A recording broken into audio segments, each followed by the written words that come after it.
दिनांक 6 मे 2023 रोजी उरण तालुक्यातील चांजे ग्रामपंचायत हद्दीतील आगरी कोंढरीपाडा येथे श्री हनुमान मंदिरात हनुमान मूर्तीची विटंबना झाली। ही विटंबना गावात राहणाऱ्या भालचंद्र नारायण पाटील या समाजकंटकाने केली होती। सदर इसमावर उरण पोलीस ठाण्यात त्याने केलेल्या गुन्ह्याबाबत रीतसर FIR दाखल केली होती। मात्र राजकीय हस्तक्षेपामुळे सदर इसमावर कोणतीही कायदेशीर कारवाई झाली नाही। सदर इसमावर कठोरात कठोर कारवाई व्हायला पाहिजे होती, मात्र प्रत्यक्षात तसे झाले नाही। त्यामुळे संतप्त ग्रामस्थांनी मावळ मतदारसंघातील मतदानाच्या दिवशीच म्हणजे 13 मे 2024 रोजी मतदानावर जाहीर बहिष्कार घातला आहे। याबाबत सदर सर्व ग्रामस्थ हनुमान मंदिरात एकत्र आले होते। घडलेल्या घटनाबाबत सदर आरोपीवर कोणतीही कठोर कायदेशीर कारवाई झाली नाही। जर आरोपीवर कारवाई झाली नाही तर लोकसभा निवडणुकीवर जसे बहिष्कार टाकले तसेच बहिष्कार विधानसभेच्या निवडणुकीवरही घालण्यात येणार आहे, असे मत आगरी कोंढरीपाडा ग्रामस्थ मंडळाचे सचिव कृष्णा पाटील यांनी दिले।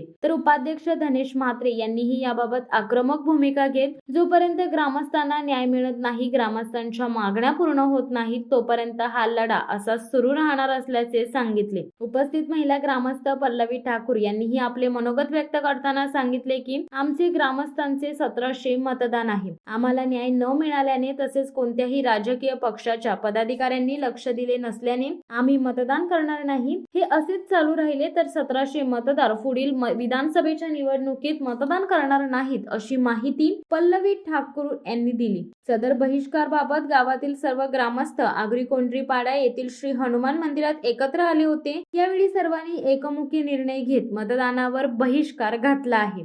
शिवसत्ता टाइम्ससाठी प्रवीण पाटील, उरण।